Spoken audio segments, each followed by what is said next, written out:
Est-ce que finalement, il faudrait pas qu'on laisse une chance aux 4 Fantastiques de 2015? Et non, pas du tout. Bonjour à tous, bienvenue les amis sur cette critique review des 4 Fantastiques. Ce matin, première séance, on va vous expliquer tout de suite en quoi c'est fantastique, en quoi ça ne l'est pas surtout, en quoi, voilà, c'est un début intéressant pour la nouvelle phase du MCU, phase 6 déjà. Un sursaut un petit peu sur la vague de nullité, de médiocrité qu'avait pu avoir Marvel jusqu'à présent. On est sur une marée même, hein, parce que ça s'étale sur des années, donc c'est une véritable marée. Voilà un petit peu, qu'est-ce qui est bon, qu'est-ce qui est moins bon, un petit peu les références aux anciens 4 Fantastiques, tout ça. C'est parti, tout de suite, c'est parti, bim, générique. Il n'y a pas de générique, Les 4 Fantastiques, c'est réalisé par Matt Shakman, avec Pedro Pascal, Vanessa Kirby, et les deux autres. Oubliez leur prénom, mais ce sera marqué, c'est la magie du montage. Qu'est-ce que ça raconte? C'est l'histoire donc des 4 Fantastiques qui sont déjà installés depuis 4 années dans un New York des années 60 sur une terre alternative à la Terre 616 et qui vont être confrontés à l'arrivée de la surfeuse d'argent et donc par la suite de Galactus, tout cela lié avec une histoire familiale, une naissance d'un bébé et sauver le monde en fait, tout simplement. Sauver le monde, mais pas le nôtre. Et ça c'est intéressant. C'est intéressant parce qu'il y a pas mal de nouveautés. Déjà dans le film, la forme, les années 60, le film a une DA super intéressante, a une vraie identité années 60, quelque chose qui se détache de ce qu'on a connu depuis quelques années et qui est super cohérent je trouve. Les designs sont 60s et futuristes, ils sont top. Les intérieurs, les extérieurs, les costumes, c'est sympa déjà. On a une vraie esthétique rétro-futuriste, c'est le mot. Rétro-futuriste, un petit peu à l'image de la TVA, ce qui reste cohérent puisque qui a créé la TVA? C'est Kang, et qui est Kang? C'est un descendant de Reed Richards. Donc est-ce que la technologie arrive, passe, machin, tout ça, etc. C'est peut-être que des suppositions, mais on a aux commandes donc Matt Shakman qui avait aussi fait WandaVision, qui avait aussi une direction artistique très poussée. C'est vrai qu'on peut saluer l'effort à la fois dans la construction des décors, dans l'environnement, et dans ce que ça nous amène aussi comme dépaysement, comme tu le citais, sur quelque chose qu'on connaît, mais légèrement modifié, ce qui nous à la fois détache et à la fois nous intéresse. Exactement, on a de nouveaux personnages, une nouvelle équipe et une nouvelle terre, et c'est intéressant. Il y a un véritable souffle du moins dans ce film, de nouveauté, qui est intéressant, qui est cohérent. Nouvelle terre, tout ça, nouvelle équipe, et ça fait plaisir parce que le film est pas mal et qu'il y avait vraiment besoin de quelque chose de nouveau pour relancer les Avengers, tout ça, on va y venir, mais c'est pas mal. C'est pas mal. Puis c'est vrai que déjà en fait c'est cohérent avec cette idée que ils ont pu via le rachat de la Fox récupérer les droits des 4 Fantastiques pour pouvoir les insérer dans le MCU sans qu'on se pose trop de questions. Cette idée de nouvelle terre était assez intéressante et elle amènera, si vous restez jusqu'au bout du film, à certaines sous-intrigues, certaines futures intrigues qui donc nous révèlent quelques indices sur la suite du MCU. Donc c'est à la fois intéressant puisque ça va servir l'histoire de nos personnages et à la fois ça nous permet, comme on le disait, un rafraîchissement visuel, d'identité et un peu d'innovation dans un MCU qui n'en avait plus trop sous la semelle, la pédale. Qui était en train de se perdre dans les séries. Et voilà, donc ça fait plaisir d'avoir de la nouveauté, des nouveaux personnages. Et ces personnages, ils sont intéressants. Ils sont intéressants. Le personnage de Reed Richards, qui est très très très important, l'homme le plus intelligent de la Terre, etc. Et voilà, qu'est-ce que t'en penses? Qu'est-ce que t'en as pensé de ces personnages? C'est vrai que j'avais un petit peu peur sur Pedro Pascal parce qu'on le voit beaucoup en ce moment. Gladiator, Matérialiste, The Last of Us. C'est la nouvelle tête d'affiche un petit peu qui a l'air d'attirer des gens et ça peut se comprendre. Mais finalement, je trouve qu'il incarne assez bien un Reed à la fois dépassé par certains événements et à la fois très dans le contrôle. Très dans le contrôle, dans l'intelligence, dans la réflexion, voilà. Je trouve pas que ce soit le personnage qui brille le plus dans ce film. Je trouve qu'il est un petit peu en retrait, par exemple par rapport à Sue ou même Johnny, qui sont, je pense, les deux personnages à avoir été mis en avant, donc à Sue parce que la naissance de Franklin, et Johnny avec cette relation qu'il peut avoir avec la surfeuse d'argent. Mais néanmoins, j'ai trouvé que les interactions au début du film étaient plutôt bonnes, plutôt intéressantes, nous donnaient envie d'en savoir plus sur ce personnage.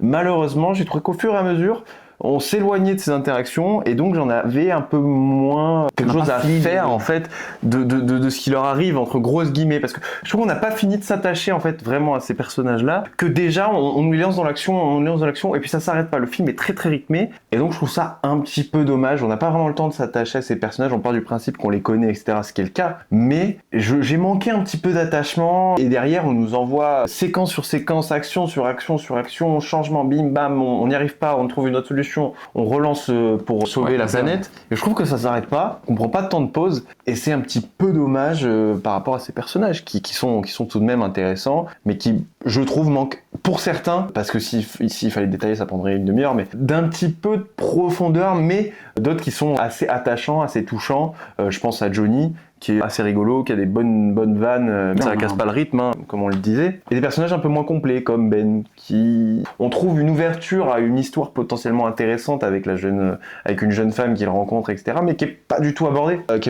Parce que du coup, on n'a pas le temps, parce que tout se passe très très vite, en fait. Et c'est une de mes plus grosses critiques, je dirais, sur ce film-là. C'est ça, on a un petit peu d'entre-deux. Pourtant, le film prend son temps au début, mais c'est assez inachevé. Par exemple, on parlait tout à l'heure d'un... Je reprends un par exemple. On parlait tout à l'heure sur la confiance en soi de Ben. On sent qu'il y a une réflexion sur un petit peu son apparence, tout ça, et en même temps il est très confiant. Donc on ne sait pas en fait et en même temps il fait attention à la vie des autres, et donc en fait on ne sait pas vraiment comment il se pose, c'est ça. Sachant qu'il est accepté par la population. Il est très aimé par la population, et donc on a l'impression que c'est un personnage qui s'apprécie, voilà. Et à un moment donné on a une scène qui sort un petit peu de nulle part, où on le voit se regarder devant une télévision en regardant lui avant d'être la chose. Et on sent qu'il y a dans son regard, un truc de... Une mélancolie de son instinct physique, qui était très bien, en tout cas bien, parce que j'avais plus beaucoup de souvenirs de ce film-là dans les premiers films 2005, 2007, quelque chose comme ça, qui était vachement mis en avant. Là, on a l'impression que cette piste s'ouvre. En plus, il a une espèce de relation avec une jeune femme qui commence à être liée, etc. Pareil, une piste qui s'ouvre, mais en fait, on n'y va pas. On n'y va pas. Et en fait, c'est dommage, parce que le film aurait pu peut-être prendre un peu moins de temps sur des scènes d'action et amener peut-être plus d'humanité à ces personnages-là, qui sont, j'ai pas envie de dire hors sol, mais un peu, de mon côté, un peu trop déconnectés de leur propre humanité. Je sais pas si... Malgré le fait qu'il y ait des relations de personnages, etc., je trouve qu'on les humanise pas assez, et on les projette comme des super-héros, véritablement. Et pas vraiment comme une famille, ou... Je trouve qu'il a manqué un peu de ça, un peu de ce côté familial. Même s'il y est, il y en a manqué un peu, je trouve. Et ce qu'on s'est dit également, c'est qu'il y avait le début du film est très très famille. D'ailleurs, le message familial est très beau, il est repris ensuite. Par contre, à la fin, c'est vrai qu'il y a un détachement des personnages, des actions des personnages entre eux. Ils fonctionnent plus trop en équipe. Et donc c'est marrant parce que dans les faits, ce message familial qui est dans les dialogues, dans les déclarations, dans les faits, en fait, il n'y est plus. Il y a un détachement, chacun fait ses actions de son côté, dans la bataille finale, etc. Et donc, voilà, il y a une petite ambivalence là-dessus, il y a un truc curieux. C'est assez curieux, ce détachement. C'est vrai qu'il y a quelques moments qu'on a pu voir dans la bande-annonce où Johnny porte Ben, etc., où ils font vraiment équipe, avec un plan commun, etc. Mais quelques scènes avant, ils avancent chacun de leur côté pour résoudre le problème. Mais en fait, c'est un peu bizarre parce que du coup, il n'y a pas ce côté soutenance mutuelle. Johnny s'isole, Ben, on sait pas trop ce qu'il fait. Sue, pareil, elle essaie de régler le problème de son côté, pendant que Reed gère le problème de son côté. Alors, on a un sous-texte familial qui est, oui, très important dès le début et qui continue tout le long du film jusqu'à la fin. Mais je trouve que parfois, on l'oublie un petit peu et il revient, mais il n'y a pas de remise en question, il n'y a pas de... En fait, on se sert pas de l'oubli pour justement remettre en question les personnages en nous disant ah ben regarde, là ça fonctionne pas parce qu'on essaie tous de faire chacun de notre côté. Non, en fait, ça fonctionne aussi de faire chacun de votre côté. Donc, c'est un petit peu dommage. C'est dommage. Ambivalent. Ouais. Et tu parlais aussi des dialogues. Moi, j'ai parfois trouvé que les dialogues étaient un peu trop insistants. Ils racontaient un peu trop. Sur l'identité. Ils nous expliquaient un petit peu trop. Et parfois, les réactions des personnages n'étaient pas forcément très naturelles. Ouais. Mais je sais pas si c'est un problème de dialogue, si c'est un problème de jeu, si c'est un problème de direction d'acteur, parce que c'est des bons acteurs. Donc, il doit y avoir un peu de tout ça, qui fait que parfois les réactions semblent un petit peu, en tout cas pour ma part, étrange. Ce qu'on a, au vu des événements. c'est qu'on a des films Marvel qui doivent être voilà, très très grand public. Les intrigues sont assez complexes, pas tant, parce que dans ce film-là, c'est pour ça qu'il est assez agréable, c'est que c'est assez simple. Il y a un reboot, parce que c'est un autre univers, donc c'est pas compliqué, mais dans les interactions, ça doit rester très simple, et il y a beaucoup d'actions, mais en même temps, il faut que ça soit hyper compréhensible. Et donc, c'est très expliqué par l'image et les dialogues. Alors que donc ça fait pas souvent redite, alors qu'une image suffit, ou le fait de le dire. Mais il y a souvent les deux. Et ça, c'est une particularité enfin, c'est pas une particularité, mais c'est quelque chose qui revient dans l'univers Marvel, parce que s'il y a un des deux, parfois, ça va être un peu moins compréhensible. Mais voilà, pour moi, c'est parce que l'objectif, c'est de faire du très grand public, et donc que ça soit hyper lisse, facile. Ouais, bien sûr. Mais Parfois, on le juge un peu trop. Voilà. On perd un petit peu. Ça fait moins authentique, en fait. Ça fait moins authentique parce que ça fait un peu forcé. Et c'est dommage pour un film qui essaie de se prendre au sérieux ou essaie de raconter quelque chose, de devoir expliquer à chaque fois. Voilà, on va faire ça, on va faire ça, on va faire ça, on va faire ça. Oh là là, il m'a touché, il s'est passé ça, tu vois.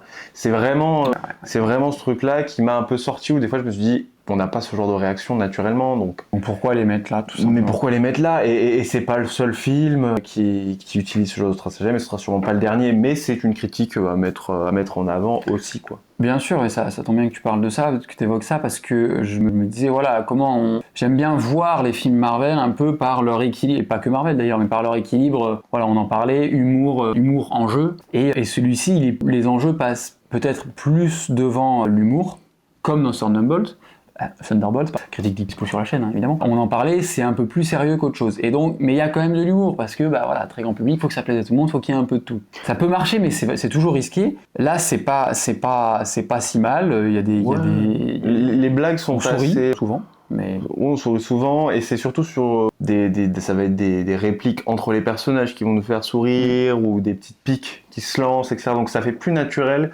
que juste balancer des vannes. À un moment donné, je pense à une séquence en particulier où il balance une vanne sur la surfeuse d'argent, et je me dis, mais ça n'a aucun sens de dire ça à ce moment-là, dans l'urgence de la situation. Ouais. Parce qu'il fuit, il fuit Galactus, et elle les poursuit. Et il balance une vanne qui ne sert à rien, qui n'est pas drôle, qui va à contresens de toute la tension qu'essaie d'installer la scène. C'est dommage, parce que c'est une des seules qui m'a vraiment sorti du truc. Donc en réalité, c'est plutôt positif. On n'est pas sur du Gardien de la Galaxie, balancer des vannes à tout va, du Deadpool, ou même récemment les Miss Marvel, tout ça, qui essayaient d'envoyer. On est sur quelque chose de plus sérieux, de plus raisonné, et du coup de plus impactant. Exactement. Et voilà, on aurait dû commencer par là peut-être, mais c'est dommage, parce que le film est dans l'ensemble sérieux, comme tu viens de le dire. C'est plutôt bien foutu, les personnages, la direction artistique, comme on le disait. Nouvelle Terre, c'est quand même cohérent et sérieux dans l'ensemble. Donc nous, c'est ce qui nous plaît plus. Donc c'est quand même très positif, hein. Mais voilà, il y a toujours cette ambivalence, un peu humour, un peu. Il faut que ça aille vite, tout ça. On va peut-être parler de la fin dans une partie spoiler aussi, mais pour la très bonne surprise aussi, j'ai envie de dire, et la surprise qu'on avait vu venir, parce que c'était des trailers, parce que c'était peut-être un des premiers éléments qu'on a eu sur le film, ça a été la musique, je crois, qui était sortie pendant la D23 ou quoi, ils avaient sorti la musique juste. Elle est superbe, moi je trouve qu'elle est superbe. On sort de la séance, on s'en rappelle, on a ces petites notes Fantastic Four là, qui nous viennent en tête. Michael Giacchino qui fait un travail comme d'habitude, j'ai envie de dire. Comme d'habitude, excellent. Sur Doctor Strange, sur The Batman. C'est très très bon. C'est intéressant, je trouve, parce que c'est assez symptomatique de ils ont repris les anciens. Il y a une scène post-générique où ils mettent carrément un dessin animé, hein. Il y a une volonté un petit peu de mettre à la sauce Marvel Cinematic Universe tout ce qui a été fait avant, et d'être un petit peu fidèle à tout, un peu à la musique, aux personnages bien sûr, à leur univers. Donc ça, c'est intéressant, et c'est plutôt bien fait, je trouve. C'est plutôt bien fait, artistiquement, le film est maîtrisé. Maintenant, on va parler de moi, ce qui m'a un petit peu fâché, personnellement. Qu'est-ce qui fâche? Qu'est-ce qui fâche? On va parler de Galactus, parce que bon. Alors au design, j'ai pas de problème, il est super, il est très bien, c'est pas un nuage, on est content, on est tous super heureux que ce soit pas un nuage, que ce soit un vrai Galactus. Et assez comics accurate. Très très comics, assez comics accurate. Physiquement en tout cas, assez comics accurate. Moi le truc qui m'a dérangé, c'est que en fait, il est pas si comics accurate que ça. Ce qu'on aurait pu croire dans les bandes annonces qui nous ont donné un petit peu cette envie d'avoir un Galactus d'une taille d'un pays, avec cette ombre qui arrive sur New York, etc.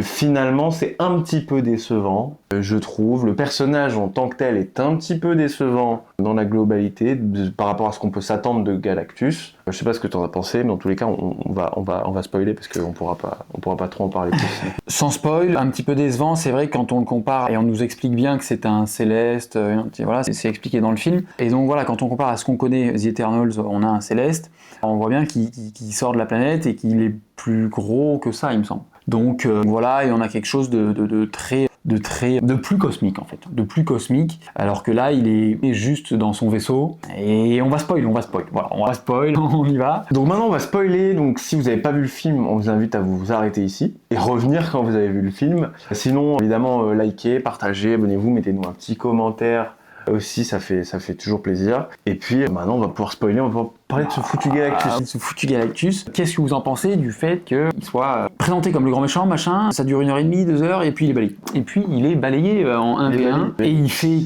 que 5 mètres de haut. C'est un peu dommage. En fait on nous le présente comme un être pratiquement d'un autre univers, parce que antérieur à notre univers, donc antérieur au Big Bang. Même lui dit que ça fait des milliards d'années qu'il est ici, etc.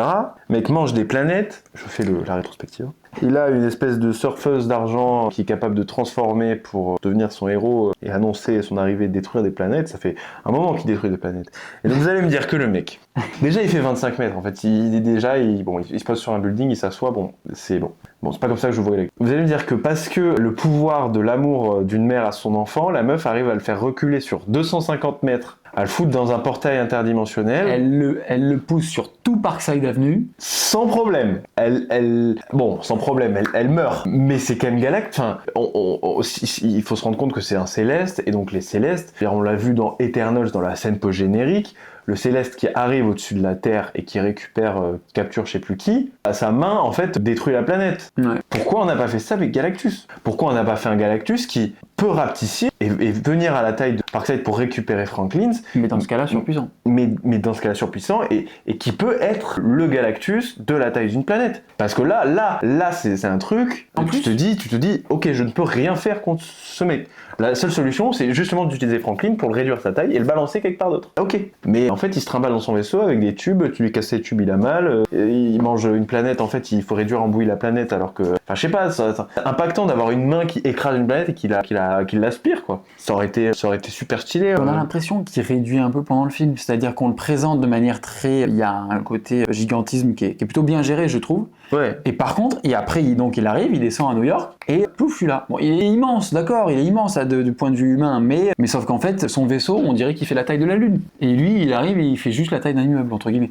Donc c'est un peu bizarre. Et je suis d'accord sur ce côté machinerie et tout, on passe d'un être céleste à une machine, je trouve. Une simple machine qui fait la taille d'un immeuble, mais... Il y a un côté machine plus qu'être cosmique. Et on aurait pu le garder un peu plus cosmique, et après il nous trouve un truc un peu plus cohérent avec les pouvoirs des 4 Fantastiques qui sont quand même ouf, mais qui sont finalement pas tant utilisés que ça. Non, c'est vrai que là on est très très critique, mais en fait on est déçu parce que c'est un peu la fin. On voit beaucoup de la torche. Trop banal. Ils collaborent pas pour le battre, c'est trop facile. Je suis d'accord que ça va être des petites collaborations, mais on n'a pas ce sentiment de on va mettre au point une stratégie d'attaque ou machin. C'est vraiment Sue qui fait tout, et les autres ils sont en mode on va tirer sur le levier et c'est bon, quoi. Et ça fait remake Wish de la bataille d'Avengers 1 qui est aussi à New York. Faudrait changer de ville, les Américains, d'ailleurs, parce que c'est très américain-centré. Non mais et par contre j'ai été surpris de la mort de Sue, de Suzanne. Ouais. J'avoue que ils m'ont fait durer le suspense et je me suis dit, est-ce qu'ils l'ont vraiment tué ? Et est-ce que ça pourrait justement amener un qui pète un plomb, qui essaie de récupérer Suzanne, qui crée une fusion entre les mondes et qui amène Doomsday, Secret Wars, etc.